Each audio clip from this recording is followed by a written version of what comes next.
नमस्कार, स्वराज एक्सप्रेस के big debate में आपका स्वागत है और मैं हूं आपके साथ कविता पांडे। स्कूल शिक्षा विभाग के लिए एक साल में 27,792 करोड़ रुपए खर्च करने वाली एमपी सरकार के राज में सरकारी स्कूलों के बुरे हाल हैं। सरकार के बड़े बड़े दावों के बावजूद प्रदेश के अनेक स्कूलों से आई तस्वीरें सिस्टम की पोल खोलने के लिए काफी है। हम आपको ऐसे ही हकीकत से रूबरू कराएंगे जो सूबे में सरकारी स्कूलों में स्मार्ट और सर्व सुविधा युक्त माहौल में शिक्षा देने के वादे के ठीक उलट है। देखिए रिपोर्ट। यह है मुख्यमंत्री निवास से ठीक 1 किलोमीटर की दूरी पर बना राज्य सरकार का अनोखा स्कूल, जहां एक कमरे में साथ चलती है 5 क्लासेस। यहां बर्थडे से लेकर 13वीं तक के कार्यक्रम भी होते हैं। यहां 10 बाई 15 के कमरे में पहली से लेकर 5वीं कक्षा तक के छात्र पढ़ते हैं। इस स्कूल के बारे में और कुछ बताएं, इससे पहले सुन लीजिए प्रदेश के मुख्यमंत्री और बच्चों के मामा को, जो हाल ही में देश की राजधानी में एमपी की स्कूल शिक्षा व्यवस्था का गुणगान कर रहे थे। तो सीएम राइज स्कूल की जो हमारी कल्पना है, 20-25 गांव के बीच में एक स्कूल है। हर गांव में 20-25 गांव के बीच में अच्छी बिल्डिंग, 24 करोड़ की एक बिल्डिंग डिजाइन की हम लोगों ने। उसमें lab, library, playground, smart class. बच्चों को अगर शिक्षा देनी तो केवल उस गांव में बैठ के नहीं, भोपाल दिल्ली से भी उसको लेक्चर दिया जा सके। और केवल उस गांव के लिए नहीं होगा, सवेरे बस जाएगी, सड़कें शानदार है, गांव से बच्चों को लेगी, स्कूल लाएगी, शाम को घर पे स्कूल को में स्कूल से बच्चों को छोड़ देगी। प्राइवेट स्कूल वाले भी तो इकट्ठा करते हैं बच्चों को। गरीब किसान के बेटा बेटी को भी गुणवत्तापूर्ण शिक्षा का। राजभवन के पीछे रोशनपुरा बस्ती में ये अनोखा प्राइमरी स्कूल है। यहाँ बच्चों को पढ़ाने का जिम्मा फिलहाल 3 टीचरों के पास है। यहाँ पढ़ने वाले अधिकांश बच्चे कमजोर वर्ग के हैं। प्रदेश की सरकार है, चाहे बड़ी बड़ी बातें करते हो, जब शिक्षा को लेकर बड़ी बातें होती है तो राजधानी के हाल हम देखते हैं। हॉल में देखें आप, तो हॉल में जिस प्रकार से एक सामुदायिक केंद्र है, यहाँ पर एक ही क्लास, एक ही रूम आप देख सकते हैं। एक रूम है जिसमें आपको यहाँ पे 5 क्लासेस, यानी कि मैं बता दूं ये पहली कक्षा है, जहाँ पे आप देख सकते हैं बच्चे पढ़ रहे हैं। पहली कक्षा पे साफ लिखा है। दूसरी कक्षा भी जैसे अभी शुरू हुआ है स्कूल, अभी बच्चे कम हैं, जरूर आने वाले हैं क्योंकि आते ही अभी बच्चे टाइम नहीं हुआ। ये है हमारी दूसरी क्लास। आप देख सकते हैं कि दूसरी क्लास में बच्चों को बैठने की व्यवस्था किस प्रकार से है कि बच्चे कैसे बैठेंगे। इसके बाद एक बड़ी विचित्र चीज हमें यहाँ को देखने को मिल रही है। ये है एक पहली लाइन में जो बैठे हैं, ये तीसरी क्लास के बच्चे हैं। अगर तीसरी क्लास के आज इन बच्चों के भविष्य की हम बात करें, स्कूल एजुकेशन की बात करें तो किस प्रकार का है। तीसरी और ये चौथी, 5वीं क्लास और आने वाली, यानी कि एक हॉल में एक सामुदायिक जो केंद्र है उसमें 5 क्लासेस एक रूम में लग रही है और सरकार की आंखें हैं कि खुल नहीं रही है। तो सर इसमें तो बच्चों का भविष्य ही नहीं है। अगर एक ही क्लास में 5 स्कूलें लग रही तो कहाँ से, क्या चाहेंगे? तो सर इसके लिए मैडमों को अलग अलग क्लासें लगाना चाहिए, अलग अलग जगह पे स्कूल देना चाहिए। भवन की समस्याएं हैं नगरीय क्षेत्र में, जहाँ पे हमको स्थान उपलब्ध नहीं हो रहा है, तो वहाँ कम्युनिटी सेंटर्स में करा रहे हैं। फिर भी जो हम मतलब क्वांटिटी ना करते हुए क्वालिटी पर कर रहे हैं। और सीएम राइज स्कूल्स जो भी पास में होंगे या जो भी अच्छे विद्यालय होंगे और उनसे बताएं, धीमे धीमे ये हम मर्ज करेंगे। एमपी में स्कूलों के हाल किसी से छिपे नहीं है। अब कुछ और तस्वीरें देखते हैं जो वायरल हुई और सरकार के दावों की पोल खुल गई। दृश्य 1, सिवनी में सरकारी स्कूल की पानी टपकती छत के नीचे छाता लगाकर पढ़ते बच्चे।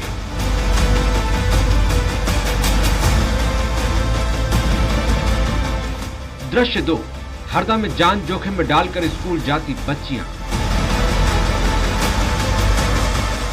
दृश्य नंबर 3, मामा स्कूल की सड़कें बनवा दो, रीवा के मासूम बच्चों का संदेश। दृश्य 4, स्कूल में शिक्षकों के लिए पानी ले जा रहे छात्र। दृश्य 5, सीएम राइज स्कूल की किचन की छत खाना बनाने वाली बाइयों पर गिरी।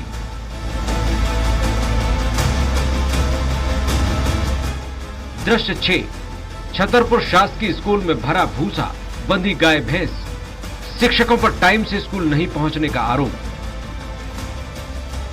ये कुछ उदाहरण हैं जो पूरे प्रदेश की शिक्षा व्यवस्था की असलियत खोलकर रख देती है। असर संस्था की 2022 में जारी हुई रिपोर्ट कहती है कि मध्य प्रदेश के स्कूलों में इंफ्रास्ट्रक्चर की कमी के चलते अलग अलग कक्षाओं के बच्चों को एक साथ बैठाकर पढ़ाई कराई जा रही है। मध्य प्रदेश में स्कूल शिक्षा के हाल, कक्षा 2 के साथ अन्य कक्षाओं के 89% बच्चों को पढ़ाया जा रहा है।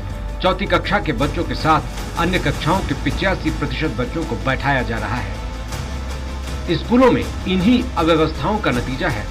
स्कूल शिक्षा विभाग की सर्वे रिपोर्ट से सरकार की शिक्षा व्यवस्था की पोल खुल गई। यही वजह है कि पहली से तीसरी में पढ़ने वाले 25 लाख बच्चों में से करीब 79% बच्चे अक्षर तक नहीं पहचान सकते।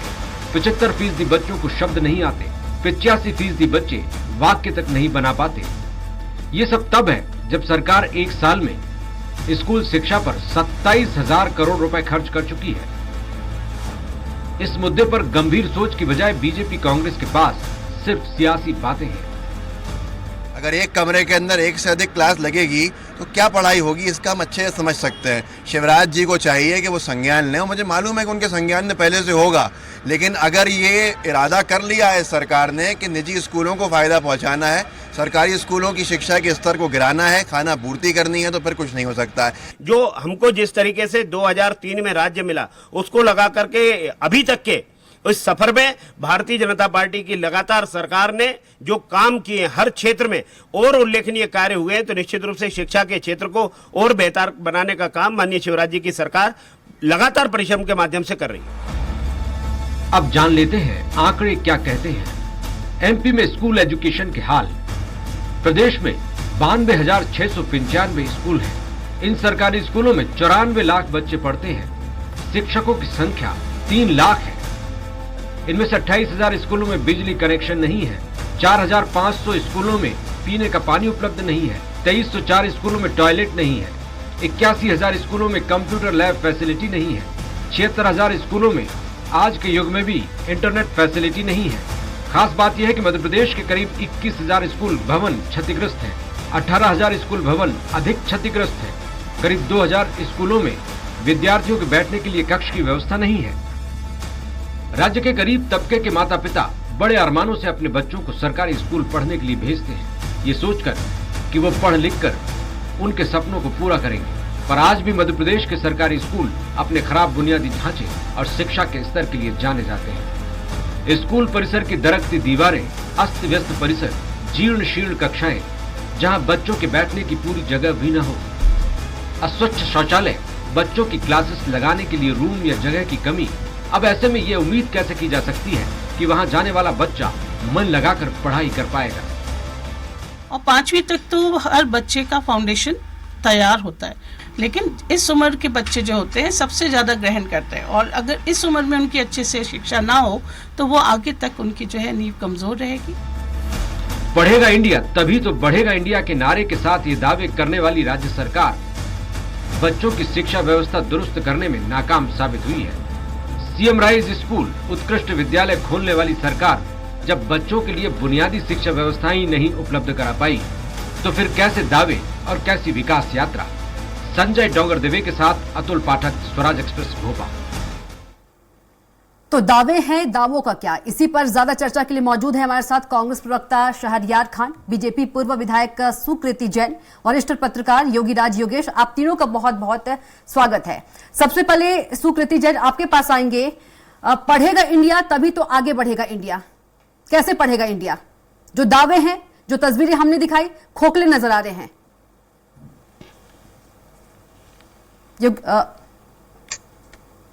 जैन साहब, मैं बात समझ गया हूँ जी। थोड़ा सा आप यदि स्वयं इस पर विचार करें जी। 1 लाख सरकारी स्कूल हैं, बच्चों की संख्या 94 लाख बताई गई जी। अब आप कल्पना कर सकती हैं कि जो आपने रिपोर्टिंग व्यक्त की है, ये निश्चित रूप से वो तो आपने करेक्शन किया होगा, उसमें कहीं कोई एतराज नहीं, लेकिन दूसरे पक्ष जो अच्छे स्कूल हैं उनका करेक्शन कहाँ है? जो बड़ी बड़ी बिल्डिंगें हैं, जहाँ के रिजल्ट अच्छे हैं, बच्चे जहाँ से निकल के इंजीनियर बनते हैं, देश के बड़े बड़े उद्योगपति बनते हैं, वो भी तो आखिर मध्य प्रदेश के स्कूलों से पढ़कर निकले हैं, इतने बड़े बड़े सॉफ्टवेयर इंजीनियर बने हैं। तो एक दूसरा पक्ष जो है वो भी जनता के सामने आना चाहिए। शिवराज जी की सरकार आज लगभग 20 वर्षों से चल रही है, 18 वर्षों से चल रही है। ये शिवराज जी की सरकार ने ही इन्हीं सरकारी स्कूल के बच्चों से पढ़कर न जाने कितने विधायक बने और कितने मंत्री बने, कितने बड़े उद्योगपति वो बात बने। तो आपकी जैन साहब सही है, लेकिन जो तस्वीरें दिख रही है मामा जी से बच्चे जो हैं गुहार लगा रहे हैं कि हम गिर जाते हैं, हमारी जो कॉपी किताबें वो गिर जाते हैं, नदी बीच में पड़ती है, दलदल पड़ते हैं, वो सबका क्या, उसको तो हम मान रहे हैं। मैं भी आपकी इस बात से सहमत हूँ जी। क्या उसमें सुधार नहीं होना चाहिए? जो सही है वो तो सही है, लेकिन जो गलत है, जहां पर व्यवस्थाएं नहीं है, सुविधाएं नहीं है, उसको तो दुरुस्त करना चाहिए ना। आई एग्री जी, मैं सहमत हूँ बिल्कुल। मैं भी तो यही कह रहा हूँ कि जो आपने रिपोर्टिंग दी है निश्चित रूप से सही रिपोर्टिंग है। और जब 1 लाख सरकारी बिल्डिंगें, 95 लाख बच्चों की संख्या, 3 लाख शिक्षक, ऐसे जब इतना बड़ा मध्य प्रदेश का ढांचा भी शिवराज जी ने ही खड़ा किया है। और दूसरी बात जो है कि ये जो कमियां आप लोग दिखा के वास्तव में सरकार की बहुत बड़ी मदद कर रही हैं जी, इससे कि सरकार के संज्ञान में ये सारे मामले आते हैं और मामले आने के बाद में उनमें सुधार होता है। देखिए, कहीं पर भी किसी भी व्यवस्था में अच्छे और खराब दोनों तरह के लोग होते हैं। जो व्यक्ति सजगता से बच्चों के भविष्य की चिंता करते हैं, उनके द्वारा पढ़कर बच्चे प्रदेश का नाम रोशन कर रहे हैं, खेल में नाम रोशन कर रहे हैं और नए नए अनुसंधानों में नाम रोशन कर रहे हैं। और जहां कमियां हैं तो निश्चित रूप से जैन साहब हमारे साथ शहरयार खान जी भी जुड़े हैं, क्या कुछ आपकी प्रतिक्रिया खान साहब? देखिए, मेरे को हमारे जैन साहब की बातों पे हंसी आ रही है। आप पूर्व विधायक हैं, आपकी 18.5 साल मध्य प्रदेश में सरकार चल चुकी है और आप बोल रहे हैं कि इन्हीं स्कूलों से कोई उद्योगपति बना होगा, कोई विधायक बना होगा। तो आप डाटा लेके आते कि इन 18.5 सालों में इन स्कूलों में से पढ़ने के बाद या 18.5 साल में कोई उद्योगपति बन जाएगा या विधायक बन जाएगा? आप कैसे हास्यास्पद बातें कर रहे हैं।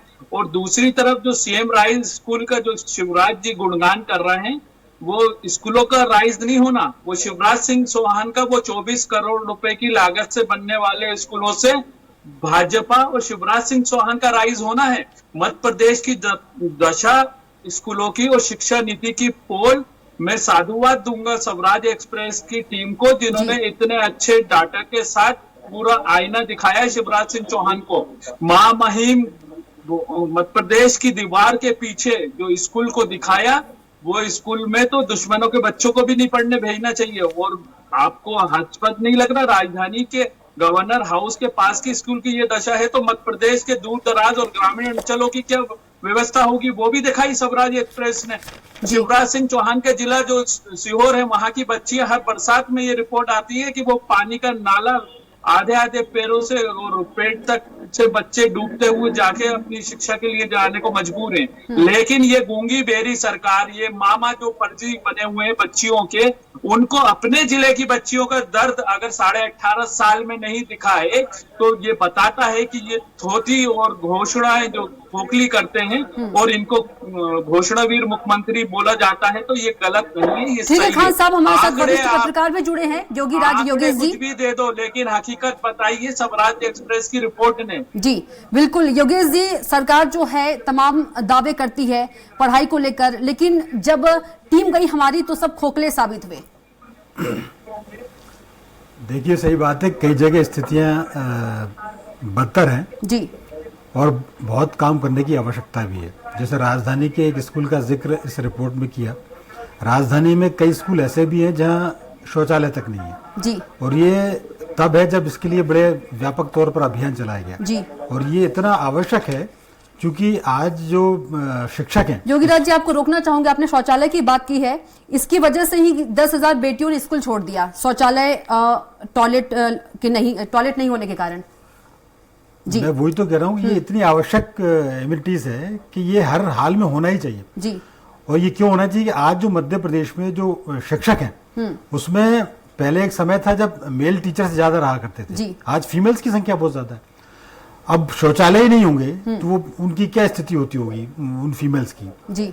कई बार घंटों तक उनको इंतजार करना पड़ता है। कई टीचर्स ऐसे हैं जो घर से गए और फिर घर आके उनको ये सब निवृत्ति के काम करने पड़ते हैं। तो ये शारीरिक दृष्टि से भी बहुत गलत है, फिजिकली बहुत बैड इफेक्ट पड़ता है और चूंकि जब इतना पैसा खर्च हो रहा है, चाहे वो स्वच्छता अभियान के नाम पर हो, चाहे शिक्षा एजुकेशन डेवलपमेंट एक साल में 27,792 करोड़ रुपए खर्च करती है एमपी सरकार। हाँ, तो ये कम से कम बेसिक इम्यूनिटीज होनी चाहिए। ये मतलब हर, चाहे कोई भी सरकार हो, पहला काम ये होना चाहिए कि कम से कम ये जो बहुत आवश्यक चीजें हैं वो हर स्कूल में अनिवार्य रूप से लागू हो, तभी वो स्कूल को खोलने की परमिशन दी जाए जी। क्योंकि आप ऐसे स्कूल के केवल दीवारें खड़े कर देंगे और छत डाल देंगे और यदि बेसिक कम्युनिटीज आप नहीं करेंगे तो वो ऐसे स्कूल का कोई मायने नहीं है। वो केवल न केवल शिक्षकों के हिसाब से बल्कि बच्चों के हिसाब से भी ये बहुत आवश्यक चीजें हैं। सरकार को इस बात पर ध्यान देना चाहिए। और जिन जिन स्कूलों का जिक्र किया, यदि सरकार का कोई नुमाइंदा इसको देख रहा है तो कम से कम ये जो 4 चीजें जो आपने दिखाई यही मान लो दुरुस्त हो जाए तो हम मानते हैं कि चलो सरकार इस दिशा में काम कर रही है। क्योंकि आप एक एक करके छोटी छोटी चीजों को आप पूरी करेंगे तो हो सकता है धीरे धीरे तस्वीर अच्छी बनेगी और शिक्षा के हाल बहुत अच्छे होंगे। जी, सुकृति जैन जी के पास चलते हैं। जैन साहब, आपने एक बात कही कि मीडिया जो है सरकार की कमी जो है दिखाती है, तो क्या जो क्षेत्रीय जनप्रतिनिधि होते हैं उनका कर्तव्य नहीं होता है कि हमारे क्षेत्र में क्या हो रहा है क्या नहीं हो रहा है? मीडिया जब दिखाएगी तभी आप लोगों की आंखें खुलेगी, सरकार की आंखें खुलेंगी। निश्चित रूप से मैं एक योगी राज जी की बात से मैं सहमत भी हूँ जी। और जो जनप्रतिनिधि होते हैं उनका दायित्व ही ये है।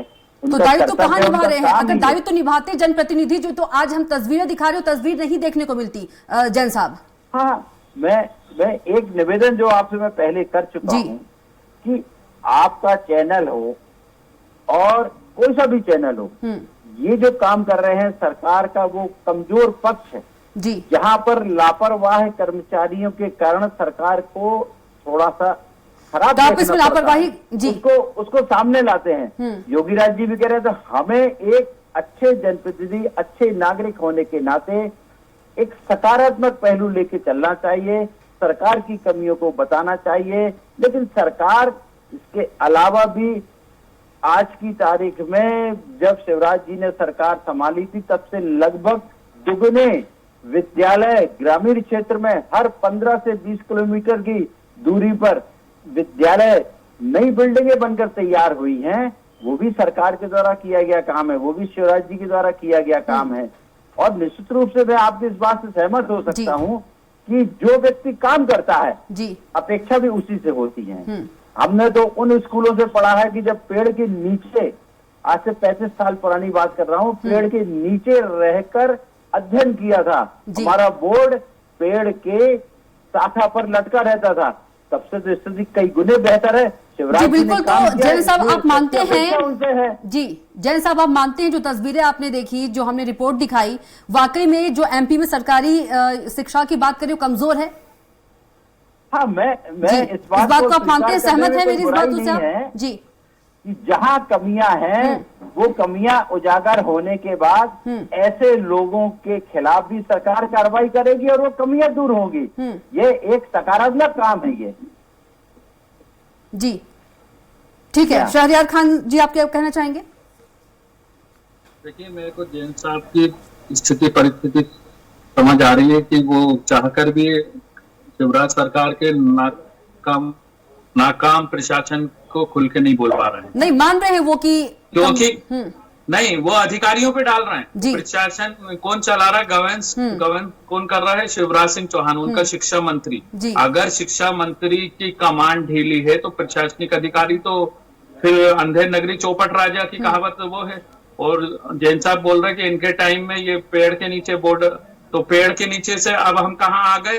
क्लास रूम में छतरी लगा के पानी में बच्चे पढ़ते हुए यहाँ आ गए, तबेले में पढ़ते हुए यहाँ आ गए। ये प्रोग्रेस है आपकी? आप इसको प्रोग्रेस बोल रहे हैं? और हमारे मुख्यमंत्री लंबी लंबी देते हैं, उनकी आदत में शामिल है 24 करोड़ का सीएम राइज स्कूल, 24 गांवों को जोड़ के वहां के बच्चों का शिक्षा देंगे। अरे भैया, मध्य प्रदेश की जनता कह रही है हमको मूलभूत सुविधा दे दीजिए, पानी, बिजली, है ना, और अच्छी शिक्षा दे दे तो वो खुद अपने को सीएम राइज स्कूल से ज्यादा अच्छे रिजल्ट मध्य प्रदेश के विकास में देंगे। लेकिन नीति और नियत का सवाल है। इनका इवेंट करना, इनको कोई भी योजना में भ्रष्टाचार का रास्ता ढूंढना। आप बताइए, 24 करोड़ में एक स्कूल चाहिए? 24 करोड़ में अगर देश में अंतरराष्ट्रीय स्तर का क्लास और स्कूल चाहिए तो 1 करोड़ में बन जाएगा। लेकिन 24 करोड़ में भ्रष्टाचार कैसे नहीं हो? आपको मालूम है मैडम, जो अभी सीएम राइज स्कूल आ रहा है कविता जी, मेरे पास जानकारी है बालाघाट जिले की, वहां जो भी टेंडर जिसका भी हुआ, वो जो मार्केट में जो टेबल 1300 रुपए की है, वो वहां पर सप्लाई हो रही है 6,500 हजार रुपए में। तो ये 1300 और 6,500 के बीच का मध्य प्रदेश की जनता की काड़ी कमाई का भ्रष्टाचार, ऐसे ही इसकी कॉस्ट 24 करोड़ रुपए जा रही है। इससे मध्य प्रदेश के नौनिहालों का, मध्य प्रदेश के भविष्य का कोई भला नहीं होना। इससे भाजपा के नेताओं का आने वाले चुनाव में जो पैसा लगने वाला है, वो ऐसे ही सीएम राइज स्कूलों से पाइप से लेकर और उसको अपने इवेंट और प्रचार में लगाने वाले हैं। इनको मध्य प्रदेश की जनता के ठीक है, योगेश जी के पास चलते हैं। योगेश जी, आपकी सरोकार क्या कुछ होता प्रतिक्रिया? तो 18.5 साल में मध्य प्रदेश की शिक्षा नीति में इतनी बड़ी राशि खर्च हो रही है, तो उसका रिजल्ट ये है कि अगर राज्यपाल की दीवार से लगे स्कूल का ये हाल है, मुख्यमंत्री के जिले का ये है कि बच्ची को बरसात में पानी की नदी बिल्कुल। खान साहब, योगी राज जी के पास चलते हैं। जी योगी राज जी, देखिए ऐसा है कि इतना निराश होने की जरूरत भी नहीं है, माहौल हालात ठीक है। नहीं योगी राज जी, अगर मध्य प्रदेश का आपका हमारा जो, लेकिन योगी राज जी यहाँ पर बच्चों के भविष्य का सवाल है। तस्वीरें हम सबने देखी, रिपोर्ट हम सबने देखी। सवाल है मध्य प्रदेश की जनता के टैक्स का सवाल है। नाराज होना बिल्कुल जायज है योगी राज जी। ये तो बिल्कुल कानों में इन्होंने शीशा डाल दिया है, समझते देखते हुए भी ये लगातार जी योगी राज जी मध्य प्रदेश की एजेंसी कर रहे हैं। मैं ये कह रहा हूँ कि निराश होने की जरूरत नहीं है, कई सारी चीजें निराश नहीं है। 2023 में चुनाव जो होने जा रहा है कि मध्य प्रदेश की जनता इंतजार कर रही है, इनसे उनको 18.5 साल में कोई नहीं। कमलनाथ जी ने 15 महीने में दिखा दिया है, तो उनको उम्मीद है खान साहब योगी राज जी से। देखिए मैं जो बार बार एक बात कह रहा हूँ, जैसे एक जिक्र हुआ इस रिपोर्ट में राजधानी के एक स्कूल का, कि वहाँ एक जगह 4 क्लास लग रही। राजधानी का एक स्कूल है सुभाष एक्सेलेंस स्कूल।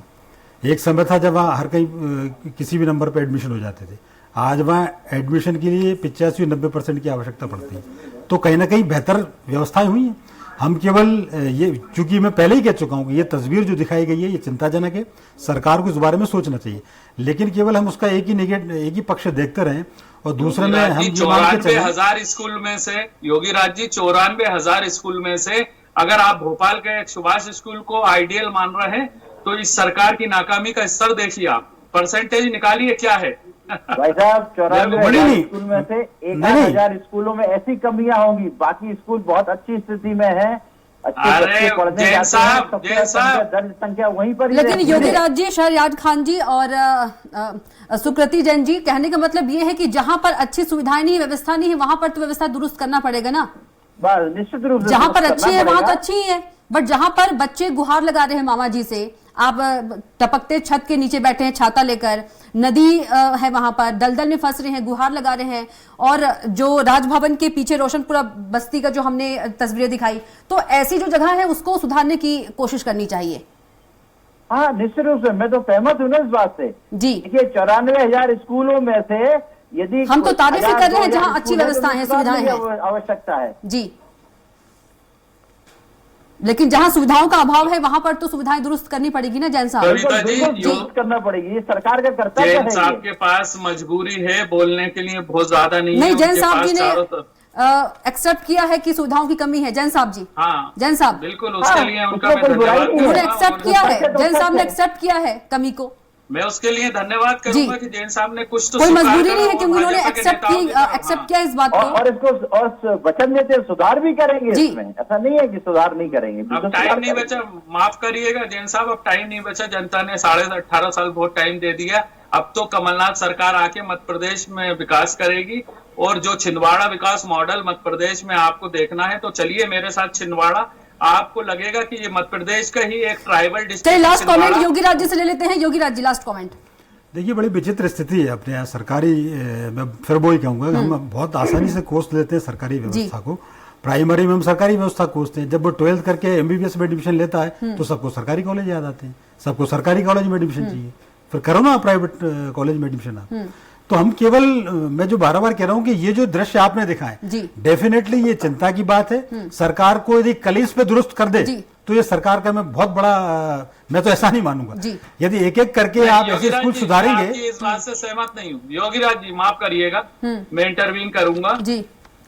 प्रदेश की जनता की आर्थिक स्थिति किसी से छुपी नहीं है। आपने ये जो तंज मारा है कि अगर एमबीबीएस के लिए सरकारी कॉलेजों को ढूंढते हैं तो ये मध्य प्रदेश के उन ठीक है, आप तीनों को बहुत बहुत मजबूरी धन्यवाद भी है। चर्चा में जुड़ने के और लिए। शहरयार खान जी आपका भी, और सुकृति जैन जी आपका भी, और योगीराज जी आपका भी। तो फिलहाल बिग डिबेट में इतना ही। आप देखते रहिए स्वराज एक्सप्रेस। नमस्कार।